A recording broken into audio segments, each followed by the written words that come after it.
Hello everyone, सबसे पहले तो डॉक्टर बीवोरा कैंसर इंस्टीट्यूट और कैंसर अवेयरनेस क्लब की तरफ से आप सभी को अंतर्राष्ट्रीय योग दिवस 2022 की बहुत बहुत शुभकामनाएं। तो क्या होता है योगा? क्यों करना चाहिए हमें योगा? योगा से हमें किस प्रकार का लाभ मिल सकता है? और कैंसर से रिलेटेड जो प्रॉब्लम्स होते हैं, क्या योगा से इसका हल निकल सकता है? क्या कोई ऐसे आसनास भी होते हैं जिससे कैंसर रिलेटेड प्रॉब्लम्स ठीक हो सकता है? तो इसी टॉपिक पे बात करने के लिए आज हमारे साथ जुड़ेंगे डॉक्टर कावेरी काकोटी मैम, जो कि है डॉक्टर बीवोरा कैंसर इंस्टीट्यूट से। तो वीडियो को देखते रहिए। आपको वेलकम है कैंसर अवेयरनेस क्लब पे। तो मैम, जब योगा दिमाग में आता है तो कई लोग समझ नहीं पाते कि योगा और मेडिटेशन को एक समझ के बैठते हैं। तो what actually yoga is ma'am? पहले तो आज 21 जून असम और भारत के साथ पूरे विश्व में ही इंटरनेशनल योगा डे सेलिब्रेट हो रही है। जी मैम। योग सिर्फ फिज़िकल हेल्थ या स्वस्थ नहीं है, योग एक जीवन जीने का तरीका है। Yoga is a lifestyle. जी मैम। योगा शब्द योग शब्द से आया है। योग अर्थात कनेक्शन। अगर हम देखा जाए तो पूरा दिन हमारा किस किस के साथ कनेक्शन होता है। जी मैम। हमारे जो एवरी थॉट्स क्रिएट हम करते हैं, एवरी संकल्प जो क्रिएट करते हैं, उसका पहला असर हमारे फीलिंग्स पे होते हैं। जी मैम। फीलिंग्स पे होते हैं। जैसे देखा जाता है कि आजकल जो हम चाहते हैं कि सकारात्मक फीलिंग्स हो, जैसे लव, हैप्पीनेस, पीस, फियरलेसनेस, ये हम चाहते हैं, लेकिन असल में देखा जाए तो बहुत नकारात्मक सोच आती है, नकारात्मक फीलिंग्स होती है। जैसे भय होता है, स्ट्रेस होता है, एंजाइटी होता है। जी मैम। तो हमारे हर संकल्प का कनेक्शन, डायरेक्ट कनेक्शन हमारे फीलिंग्स पे होता है। सेकंड, हमारे हर संकल्प का कनेक्शन हमारे फिज़िकल हेल्थ पे होता है, हमारे शरीर पे होता है। जैसे हम सबको अनुभव है, अचानक अगर किसी दिन कुछ बहुत बुरा न्यूज़ सुन लेते हैं तो फिर अचानक हमारा जो दिल की धड़कनें हैं वो बढ़ने लग पड़ती है, कभी कभी पेट में क्रैम्प्स हो जाना होता है। बिल्कुल मैम। तो ये सब नकारात्मक जो हम सोच क्रिएट करते हैं उसका डायरेक्ट कनेक्शन, डायरेक्ट इम्पैक्ट हमारे फिज़िकल हेल्थ पे होता है। थर्ड, देखा जाता है कि हमारे डायरेक्ट थॉट का कनेक्शन हमारे रिश्तों पर होता है। जी मैम। आजकल प्रोफेशनल हो या पर्सनल हो, हम चाहते हैं कि हमारी रिलेशनशिप अच्छा हो, लेकिन जो सिंपल होना चाहिए, जो कॉम्प्लेक्सिटी, विदाउट कॉम्प्लेक्सिटी जो होना चाहिए, आजकल के रिलेशनशिप में वो देखा नहीं जाता। बिल्कुल सही मैम। ऐसा लगता है कि कहीं पे कुछ गांठ हो रही है, कुछ कॉम्प्लेक्सिटी आ जाती है। तो माई every thought has an impact on my relationship. बिल्कुल और मैम। फिर फोर्थ कनेक्शन है कि हमारा every thought has an impact on my environment, atmosphere. आजकल की दुनिया का वातावरण तो सबको पता है, जी मैम। हर जगह पे सिर्फ नकारात्मक है, बहुत सिर्फ ज़्यादा नेगेटिविटी नेगेटिविटीज़ मैम, है। सही बात है। सो डायरेक्ट थॉट का इम्पैक्ट हमारे ये चारों तरीके पे होता है। जी मैम। तो योग अर्थात एक कनेक्शन है। तो ये चारों कनेक्शन तो हम देख लिए, लेकिन ये चार कनेक्शन अगर ठीक रखना है तो the most important connection is the connection with that supreme, जिसको हम अलग अलग भाषाओं में अलग अलग नाम से पुकारते हैं। जैसे भगवान कहते हैं, अल्लाह कहते हैं, जीसस कहते हैं। तो अच्छा। जब हम अपने मन का कनेक्शन उस सुप्रीम पे लगाते हैं, वो तो प्यार का सागर है, वो तो बिल्कुल प्रेम का बिल्कुल मैम। सागर है, शांति का सागर है, उनके साथ कनेक्शन लगाएंगे तो उनका डायरेक्ट इन्फ्लुएंस हमारे मन पे होगा, और सही है। हमारे मन का इम्पैक्ट हमारे फीलिंग्स पे होगा, हमारे हेल्थ पे होगा, फिज़िकल हेल्थ पे, और हमारे रिलेशनशिप पे होगा। बहुत ही अच्छा जानने को मिला आज मैम योगा के बारे में, क्योंकि कई लोगों का बहुत गलत गलत भावनाएं हैं योगा के साथ कि योगा करना ही है या नहीं करना है, योगा क्यों करना है। बहुत सारे क्वेश्चंस ऐसे राइज होते हैं। बट मैम, आज का मेन क्वेश्चन रहेगा वो ये रहेगा कि क्या कैंसर और योगा का कोई रिलेशन है? क्या योगा करने से कैंसर में कुछ इम्प्रूवमेंट होने की चांसेस है? पहले तो ये हमको समझना पड़ेगा, कैंसर जो बीमारी है वो शरीर का बीमारी है। बिल्कुल वो मैम। शरीर का बीमारी, वो कभी मन का बीमारी था ही नहीं। बिल्कुल। कैंसर जब शरीर में होता है तो कोई भी अंग का, जिस अंग पे कैंसर होता है उस अंग में वो कैंसर का जो बीमारी है वो दर्द देता है। जी लेकिन मैम। वही कैंसर का दर्द जब हम अपने मन में बिठा लेते हैं तो वो दुख का कारण बन जाता है। शरीर में दर्द हो सकता है लेकिन दुख मन में होता है। तो जैसे हमने डिस्कस किया कि हर संकल्प, मन में जो भी संकल्प आता है उसका डायरेक्ट कनेक्शन हमारे हेल्थ पे होता है। बिल्कुल सही और बात।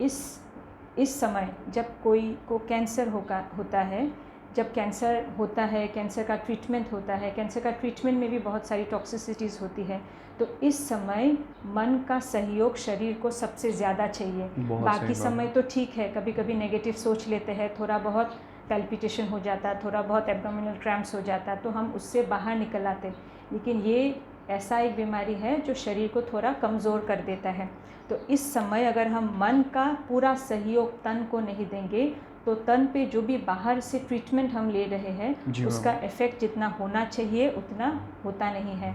इसीलिए हमको समझना पड़ेगा कि हम सोचते हैं कि फिर सिर्फ डॉक्टर्स ट्रीटमेंट करते हैं, डॉक्टर्स दवाई देते हैं, लेकिन देखा जाता है कि वही दवाई हर पेशेंट को अलग अलग तरीके से रिस्पॉन्ड करते हैं। बहुत सही। तो 50% ऑफ द ट्रीटमेंट डॉक्टर देता है, लेकिन 50% of the responsibility for the treatment patient का खुद का होता है। अगर मन के स्थिति को वो ऊंचा उठाएगा तो वो मन का वाइब्रेशन, पॉजिटिव थॉट्स का वाइब्रेशन जब तन पे होगा तो कैंसर का ट्रीटमेंट लेना है, लेकिन कैंसर का ट्रीटमेंट का रेस्पॉन्स अच्छा होगा, उसके चांसेस बहुत बढ़ जाते हैं। जी मैम, बिल्कुल। तो इसीलिए हमको देखना पड़ेगा कि हम मन को अच्छा थॉट्स क्रिएट कैसे करवाएं। जैसे फ़िज़िकल हेल्थ के लिए हमको सबको पता है कि फ़िज़िकल हेल्थ के लिए बहुत सारी युक्तियां हैं अच्छा करने की। कैंसर में भी physical health is very important, because क्योंकि कमज़ोर हो जाता है, उसको ठीक करने के लिए, ठीक रखने के लिए बहुत सारे हम लोग स्ट्रेचिंग एक्सरसाइजेस भी करते हैं, ब्रीदिंग एक्सरसाइजेस करते हैं, वो सब इम्पॉर्टेंट है। और हम जानते भी हैं, बहुत सारे खाने के परहेज़ भी सिखाया जाता है, क्या खाना है वो भी सिखाया जाता है, वो सब हम फिज़िकल हेल्थ के लिए जानते हैं। लेकिन मन का हेल्थ के लिए हम मन को क्या भोजन खिलाते हैं? मन का भोजन अच्छा होगा तभी तो मन अच्छा थॉट्स क्रिएट करेगा। बिल्कुल सही बात। तो मन का थॉट्स कैसे क्रिएट होता है? जो हम पढ़ते हैं, जो हम सुनते हैं और जो हम देखते हैं, वो ही होता है मन का भोजन। जो भी इंफॉर्मेशन हम फीड करते हैं वही मन का भोजन होता है, और मन का भोजन अच्छा होगा तो डेफिनेटली हेल्थ अच्छा होगा। बिल्कुल। तो इसीलिए स्पेशली सबके लिए वैसे तो है ही, लेकिन स्पेशली कैंसर पेशेंट्स ध्यान रखें कि फ़िज़िकल एक्सरसाइजेस, ट्रीटमेंट, वो सब के साथ साथ मन का खाना भी, मन का भोजन पे भी ध्यान रखें।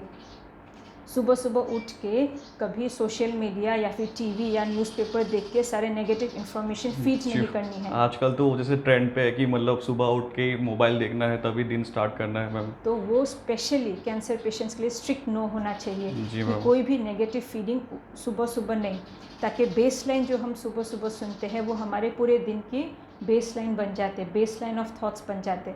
तो बहुत ध्यान रखना है कि सुबह सुबह हम मन को अच्छा भोजन खिलाएं, सोशल मीडिया से नेगेटिव नहीं, न्यूज़पेपर से नेगेटिव नहीं, अच्छा भोजन खिलाएं। हम भगवान का चर्चा करें या फिर अच्छा चीज़ डिस्कस करें। बीमारी के बारे में डिस्कस नहीं करें। बीमारी के बारे में अगर डिस्कस करना है तो डॉक्टर के साथ डिस्कस करना है, because doctor is an expert. बाकी हमारे जितने संबंधी हैं, मित्र हैं, वो सब कैंसर के एक्सपर्ट नहीं हैं, तो उनके साथ वो सब डिस्कस नहीं करना है। कोई भी प्रॉब्लम है पेशेंट डॉक्टर के साथ डिस्कस करना है। तो मन को अच्छा भोजन खिलाना है। और सेकेंडली ये ध्यान रखना है कि जब हम फिज़िकल एक्सरसाइज करते हैं, एक्सरसाइज करना बहुत अच्छा है और बहुत ज़रूरी भी है, लेकिन एक्सरसाइज करने के समय अगर मन में नेगेटिव संकल्प चल रहे हैं तो वो फिज़िकल एक्सरसाइज जितना बेनिफिट देना चाहता है या फिर देते हैं वो इतना होता नहीं है। तो फिज़िकल एक्सरसाइज के साथ साथ मन में भी कोई नेगेटिव ना चले, उस पर ध्यान देना है। और जब हम ब्रीदिंग एक्सरसाइजेस करते हैं, हम ब्रीदिंग इन ब्रीद आउट करते हैं, जब हम ब्रीद आउट करते हैं तो ये ऐसे अनुभव करें कि जितने मेरे भीतर नेगेटिव टॉक्सिसिटीज़ है, जो भी नेगेटिव इफेक्ट है, नेगेटिव वाइब्रेशन, सब हम ब्रीद आउट करके ब्रीद इन के समय में सारा पॉजिटिव, भगवान से हो या फिर चारों तरफ से हो, हम सिर्फ पॉजिटिव इनहेल करें। तो वैसे अगर ध्यान रखेंगे तो physical exercise, because yoga is just not physical postures. Yoga में 3 चीज़ आता है, एक है फिज़िकल पोस्चर्स, एक है breathing exercises and most importantly meditation. Meditation कुछ और चीज़ नहीं है। Meditation comes from the word मेडिडी which means healing the mind, माना मेंटल एक्सरसाइज, मन को हील करना। मन को हील दवाई से नहीं होती, मन को हील अच्छा सोच से होता है, पॉजिटिव थॉट्स से होता है। तो पॉजिटिव थॉट्स, पॉजिटिव इन्फॉर्मेशन मन को खिलाएंगे तो एज एन आउटपुट मन पॉजिटिव थॉट्स क्रिएट करेगा, बिल्कुल जिसका मैम। इम्पैक्ट चारों तरफ होता है। तो इसीलिए yoga means physical postures, breathing exercise, but equally important meditation और मेंटल एक्सरसाइज।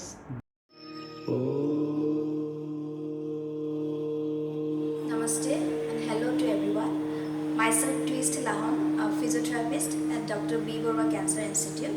तो सबसे पहले मैं सबको इंटरनेशनल योगा डे के लिए शुभकामनाएं। तो आज हम लोग कुछ योगा आसना डिस्कस करेंगे जो कैंसर पेशेंट के लिए बेनिफिटेड होगा। जैसे आपका हेड एंड नेक कैंसर हो या एनी सर्जरी रिलेटेड या गायनेकोलॉजिकल केसेस या जो पेशेंट अंडरगोइंग रेडिएशन थेरेपी या केमोथेरेपी, उन लोगों के लिए कुछ आसना हम लोग लेके आए हैं जो benefited, they will be benefited. तो हम लोग के साथ है आज डेमोन्स्ट्रेटर मिस रेशमा बेगम। तो सबसे पहला आसना है Brahma mudra, that is neck movements, जिसका बेनिफिट्स है it relieves pain and stiffness in the head, neck, shoulder and upper back, and healing therapy for the eyes, neck, mind, spine, throat and shoulders and thyroid gland. Next asana है गोमुखासना, जो cow face pose. तो its benefits are it opens the shoulders and increases the range of motion of the shoulder joint, stretches the chest, it relieves stress and anxiety and improve body posture by stretching the butt, relieves tightness in the hips and the lower back. Next asana है Pawanmuktasana, it is gas relieving position. तो its benefits are that it relieve gas, promotes digestion and relieves constipation, it massages the intestine and other abdominal organs, it strengthens the abdominal muscles and reduces belly fat. Next asana, Bhujangasana. Benefits are it stretches the muscles of the neck, shoulder, chest and the abdomen. It relieves stress and anxiety, increases spine flexibility, improves digestion and improves cardiovascular health. Next asana, Vajrasana. Benefits are it enhances blood circulation in the lower abdomen, improving digestion. It relieves excessive gas and pain in the stomach region. It strengthens the nerves of legs and the thighs and makes ankle and the knee flexible. Next asana, Trikonasana. Benefits are it increases stability, activates the core muscle which aids in balance and stability, stretches the neck muscles, increases flexibility of the body and reduces stress and reduces stiffness in the spine and the neck. Next asana, Parivarta Trikonasana. It stretches and strengthens the shoulder, neck, arm and the core muscles, helps to massage the internal organs, improving the functioning of the digestive system. It cures symptoms related to sciatic nerve, improves calmness of the mind, reducing stress and anxiety. Next is Surya Veda Pranayama.